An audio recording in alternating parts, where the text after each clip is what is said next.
Nah, yang pertama ini seperti yang sudah saya janjikan minggu lalu.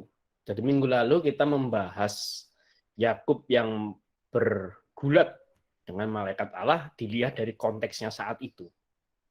Gitu ya, dan bagaimana penafsiran dari para mungkin penafsiran dari Yudaisme, penafsiran dari kekristenan mengenai hal itu.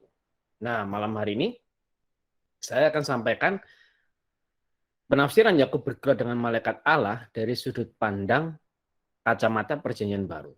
Khususnya penafsiran ini penafsiran Kristen tentunya ya, dari para bapak-bapak gereja. Nah, ini minggu lalu nih, ini sedikit saja. Ayat 24 sampai 28. Ya, di sini Yakub kita bisa baca ya bahwa Yakub bergulat dengan seorang laki-laki.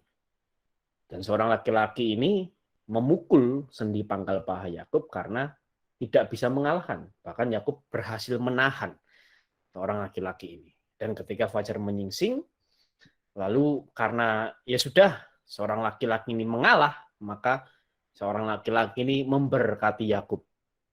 Ya, mengganti nama Yakub menjadi Israel. Israel itu artinya yang melihat Allah. Ya, sebab atau yang bergumul dengan Allah. Sebab engkau telah bergumul melawan Allah dan manusia dan engkau menang. Nah, minggu lalu juga sempat dibahas. Fajar telah menyingsing ini apa? Ya, apa ada hubungannya nggak? Maksudnya apa fajar telah menyingsing gitu kan? Jadi memang di konteks minggu lalu sudah sedikit saya bahas bahwa kisah ini sedikit mirip dengan cerita rakyat kuno di zaman itu. Ya, bagaimana seorang tokoh protagonis, tokoh utama mau kembali ke tanah asalnya tapi dia harus bergulat dengan makhluk ilahi. Itu menurut cerita kuno. Nah, tapi kalau kita lihat tafsiran para bapak gereja, ini dari Santus Cyrillus dari Alexandria. Ya. Nah, dia mengatakan begini.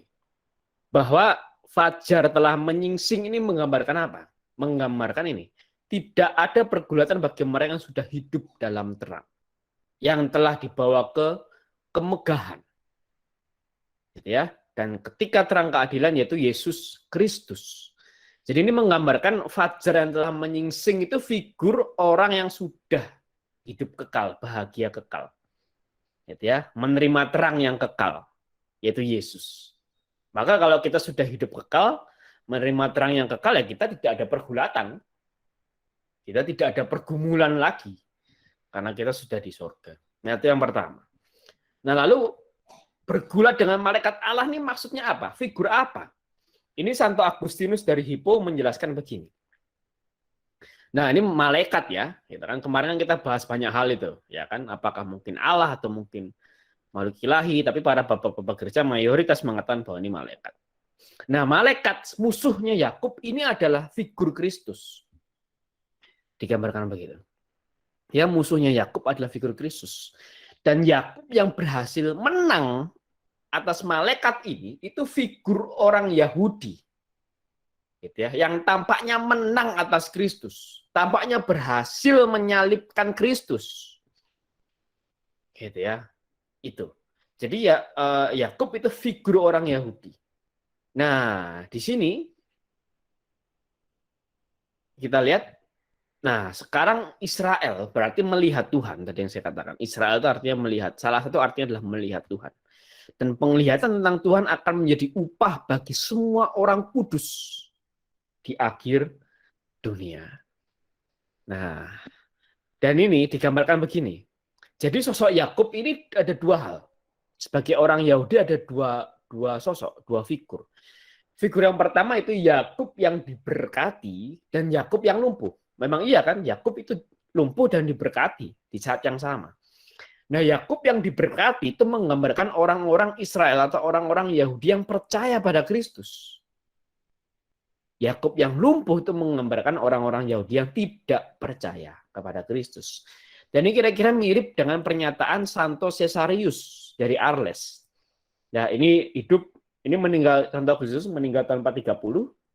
Santo Caesarius lahir pada tahun 468. Ini tentu generasi selanjutnya. Ini sama.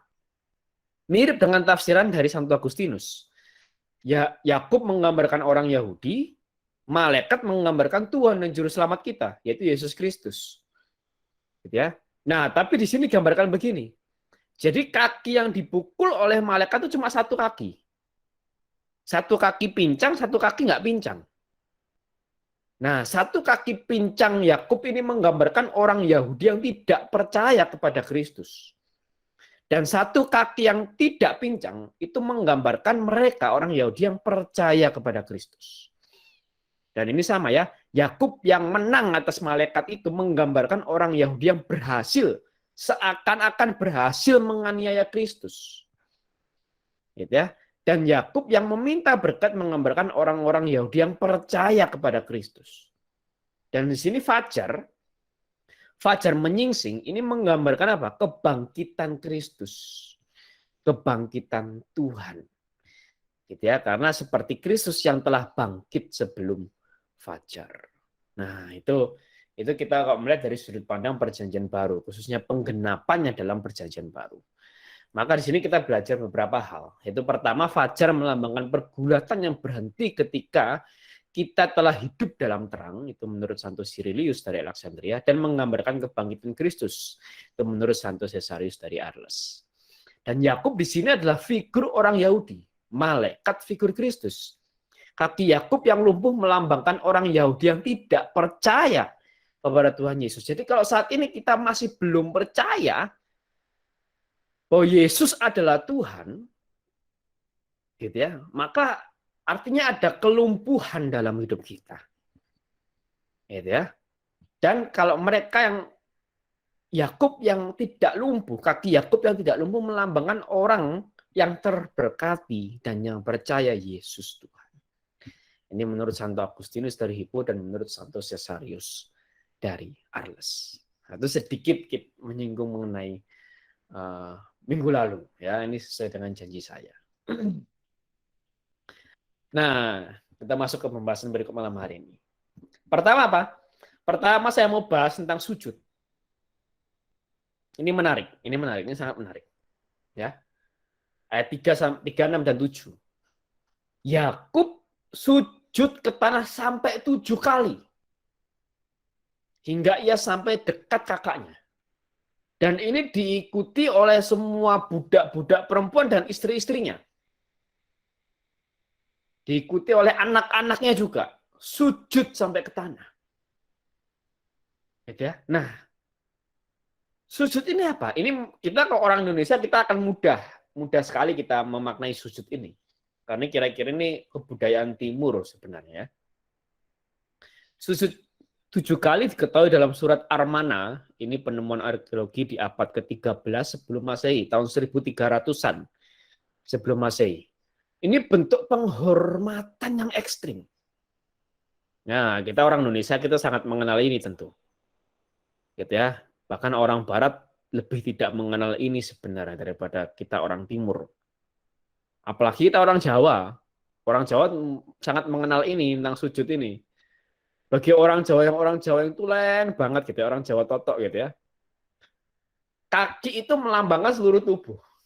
Nah, itu orang Jawa totok tuh begitu.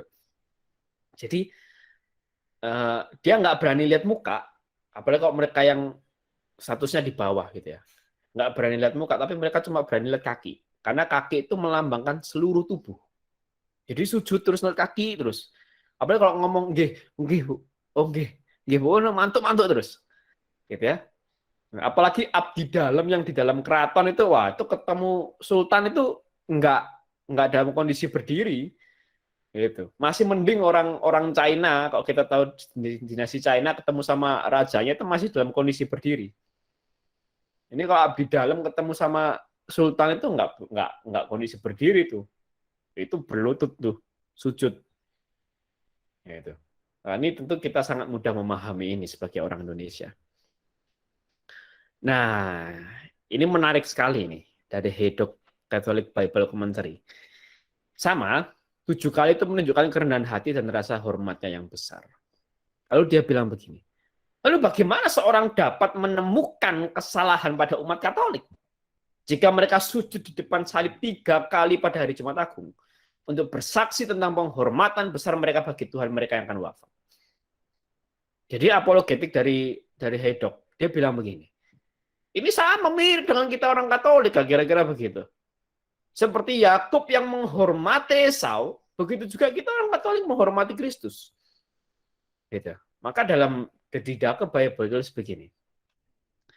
Ketika Esau tiba, Yakub menenangkannya dengan satu gerakan terakhir, sujud 7 kali, suatu kehormatan yang diperuntukkan bagi seorang raja. Usahanya berhasil. Dan Esau menyambutnya dengan sukacita dan rahmat yang besar. Bersujud adalah tanda keseganan dan rasa hormat, dan tindakan membungkuk memegang tempat yang penting dalam liturgi dan didorong sebagai tindakan penghormatan sebelum menerima Ekaristi. Itu adalah tanda lazim dari pemujaan kehadiran nyata Kristus di tabernakel dan ritus timur gereja. Sama kalau kita masuk gereja, ambil air suci, tanda salib, sebelum kita duduk ke kursi, saya dulu diajari waktu belajar komuni pertama sama Krisma ya. Jadi sebelum kita duduk ke kursi, sangat baik, sangat disarankan kita berlutut. Berlutut, mata kita memandang tabernakel, dan kita bertanda salib. Sebelum kita duduk. Dan waktu kita mau keluar sama. Mau keluar dari kursi, kita berlutut, memandang tabernakel, bertanda salib. Baru kita keluar. Dan ini menurut saya penghormatan yang luar biasa. Di sini dikutip KGK 1378. Coba kita baca ya. Dikatakan begini, Pak. Penghormatan kepada Ekaristi dalam liturgi misa, kita menyatakan iman kita bahwa Kristus sungguh hadir dalam rupa roti dan anggur. Antara lain dengan berlutut atau menunduk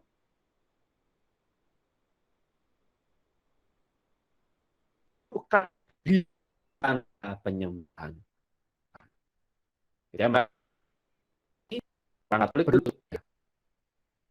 Berlutut lagi kalau imam mengangkat hosti dan mengangkat anggur, ya, kita langsung membuat tanda penyembahan.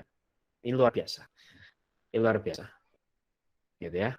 Maka di sini kita bisa simpulkan apa? Seperti Yakub yang sujud kepada kakaknya sebagai bentuk penghormatan tertinggi dan kerendahan hati, demikianlah orang Katolik yang berlutut atau membungkuk untuk menyembah Tuhan melalui Ekaristi Kristus dan salib.